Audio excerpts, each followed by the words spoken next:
बात नहीं है।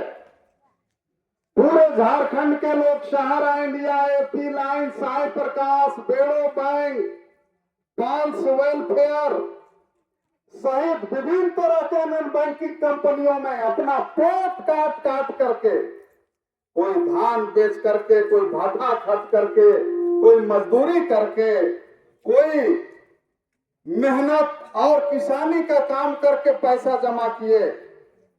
लेकिन क्या हुआ, जब देने की बारी आई तो कंपनी गायब हो गई। और आज स्थिति यह है कि केंद्र सरकार चुप है, राज्य सरकार चुप है। बड़ी बड़ी पार्टी जो वोट का समय में चले जाते हैं घर घर वोट मांगने के लिए और कहते हैं कि भाई हम ही को वोट दीजिए, हमके वोट देवा तो ही मनक समस्या का समाधान हमिन मन करब। लेकिन उसन पार्टी आज कहाँ है, भाजपा के लोग कहाँ हैं, कांग्रेस के लोग कहाँ हैं, झारखंड मुक्ति मोर्चा के लोग कहाँ हैं। हमारे इतने इतने गरीबों का करोड़ों रुपया जमा है, जो ये सोच करके जमा किए थे कि भाई कोनो जगह पैसा के राख रहा हले बढ़ के मिली तो बेटा बेटी बांटते आवत है, उनके बढ़िया से शादी विवाह करब, बड़ा काम करब। और जब शरीर थाक जाए तो उस समय जो है, उस समय हम इनके पैसा काम में आवी। लेकिन आज स्थिति ये है कि आज हमारा पैसा मिलेगा कि नहीं मिलेगा, पूरा जो है शांत हो गया है, कहीं पर कोई चर्चा नहीं है। अगर पूरे झारखंड में ऑल इंडिया पीपुल्स फ्रंट और झारखंड नवनिर्माण दल को छोड़ दिया जाए तो कोई भी पार्टी के द्वारा हमारे गरीबों का खून पसीने का जो जमा पैसा है वो मिले हमारे लोगों को, झारखंडियों को, इसके लिए कहीं पर कोई आवाज नहीं उठ रहा है। आवाज नहीं उठ रहा है। इसका सबसे बड़ा कारण ये है, ये भाजपा के लोग, कांग्रेस के लोग, जेएमएम के लोग जो केंद्र की और राज्य की सत्ता में है, यही कंपनी लोग से मोटा मोटा पैसा ले लिया और चुपचाप है। ऐसा बात नहीं है कि आपका जमा पैसा नहीं मिला है, भाजपा के लोग नहीं जानते हैं, कांग्रेस के लोग नहीं जानते हैं, जेएमएम के लोग नहीं जानते हैं, ऐसा कोई बात नहीं है। बात यह है कि इन लोगों का मुंह को जो है बंद कर दिया गया है। इसलिए आज इस बात को भी समझने का जरूरत है। हम तो अपना जमा पैसा भुगतान जल्द से जल्द हो इस मांग के लिए आए हैं, लेकिन इस बात को भी समझने का जरूरत है कि आखिर बड़ी बड़ी पार्टी जिसके बोलने से, जिसके कार्रवाई करने से हमारा पैसा मिलेगा, वो लोग आखिर आज क्यों चुप हैं। और इसीलिए बसिया के साथियों, मैं आप सभी लोगों को एक ही संदेश देने के लिए आया कि हम तो सैकड़ों की संख्या में यहाँ पर एसडीओ कार्यालय आए हैं। एसडीओ कार्यालय के जरिए माननीय मुख्यमंत्री को मांग पत्र भेज रहे हैं।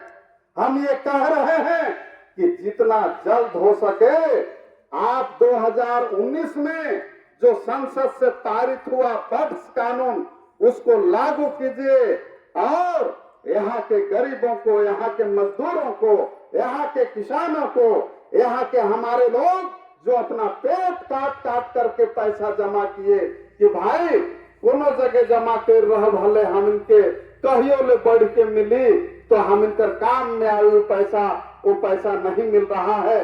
बर्ड्स कानून झारखंड सरकार लागू करे और हमारे लोगों का पैसा सूद समेत भुगतान करे, इस मांग के लिए हम लोग यहाँ पर आए। अगर हमारे लोगों का पैसा भुगतान नहीं हुआ तो झारखंड सरकार को मैं ये चेतावनी भी देना चाहता हूँ, पूरे राज्य में चक्का जाम हो जाएगा। इस तरह का आंदोलन जो है हम लोग आगे बढ़ाने का काम करेंगे, ये हेमंत सरकार भी सुन ले। मैं ये भी कहने के लिए आया हूँ कि एसडीओ मैडम यहाँ की जो है, आप भी ये सूचना कीजिए सरकार को कि पैसा मांगने वाले लोग हम लोगों का ऑफिस तक आ गए। अगर पैसा गरीबों का नहीं मिला तो इस ऑफिस को भी चलने नहीं दिया जाएगा, ये भी आप सुन लीजिए। ये हम जो है हम इसलिए इस बात को कह रहे हैं क्योंकि यहाँ के गरीबों का जो पैसा जमा है, कोई 20,000, 50,000, लाख रुपया, 5 लाख, 10 लाख रुपया लोग जमा किए और शासन प्रशासन गहरी निंद्रा में है, सोई हुई है, खाली घूस लेने के लिए ऑफिस खोल करके बैठे हैं। ये लाल झंडे के लोग हैं। 25 सालों से गुमला के अंदर, झारखंड के कोने कोने में हम लोग लाल झंडे की ताकत से जनता की लड़ाई लड़ रहे हैं। बड़ी बड़ी मांग को हम लोग पूरा कराए हैं और बहुत सारा मांग हम लोग पूरा नहीं भी करा पाए हैं क्योंकि हमारी सत्ता नहीं है। लेकिन सत्तासीन जो पार्टी है उनसे मैं कहना चाहता हूं कि आप गहरी निंद्रा से उठ जाइए। गहरी निंद्रा से नहीं उठिएगा तो विधायक का कुर्सी और सांसद का कुर्सी में बैठ करके आप सोचते हैं कि महीना 1.5 लाख रुपया हम वेतन लेते रहेंगे जनता के सेवा के नाम पर और बैठे रहेंगे, ऐसा नहीं चलेगा। फीस करके उतारा जाएगा विधायक और सांसद का कुर्सी से आप लोगों को। ये भी मैं चेतावनी देने के लिए आया। बार बार हमारा प्रोग्राम नहीं होगा, आज तो हमारा सांस्कृतिक कार्यक्रम है, लेकिन कल के दिन में गांव गांव में प्रचार हमारा चलेगा और हजारों हजार की संख्या में हम लोग जुटेंगे इस अनुमंडल क्षेत्र के लोग अनुमंडल कार्यालय में, और जरूरत पड़ेगा तो अनुमंडल कार्यालय में भी तालाबंदी किया जाएगा। ये मैं इस कार्यक्रम के द्वारा ऐलान कर रहा हूं। और आप ये सुन लीजिए कि हम लोग कह करके और पीछे हटने वाले नहीं है। बड़े बड़े अधिकारियों को जमीन में बैठा करके और जनता का काम करने के लिए मजबूर किए हैं। ये इतिहास विजय सिंह का रहा है। इस जिले के अंदर में लाल झंडा का इतिहास रहा है इस जिले के अंदर में। आज मैं क्या देख रहा हूं, जुलूस चली तो एक चौकीदार का ठिकान नहीं। भाई पहले एसडीओ को सूचना दिया गया और उसके बाद कार्यक्रम हो रही है। गाड़ी स्पीड से आज आ रही है, जा रही है। अगर किन्हीं को कुछ हो जाता, खुदा न खास्ते, तब फिर क्या जवाब होता भाई?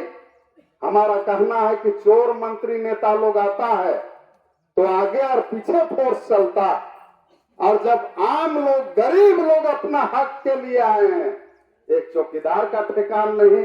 रवैया को बदलिए। लाल झंडे के लोग यहाँ पर दरवाजा जो है दरवाजा तक पहुंच चुके हैं, और इसलिए मैं ये जरूर कहूंगा, नींद से जागिए। नींद से नहीं जागिएगा। भ्रष्ट लोग अगर नींद से नहीं जागेंगे तो मुश्किल होगी, क्योंकि आप जनता का वेतन खाते हैं। बाबू नहीं है, आप जनता के नौकर हैं। जनता का हक अधिकार हिफाजत और उनका जो भी हक बनता है उसको देने के लिए आप हैं। और मैं बहुत ज्यादा बात तो नहीं कहूंगा, लेकिन आप जितने भी बसिया कमरा क्षेत्र से आप लोग आए हैं, आप सभी लोगों से मैं कहना चाहता हूं कि ये जो आज का हमारा सिंबॉलिक कार्यक्रम, आज का हमारा सांकेतिक कार्यक्रम जो ये है, ये कार्यक्रम को हम लोगों को फैलाने का जरूरत है। हम लोगों का दिसंबर में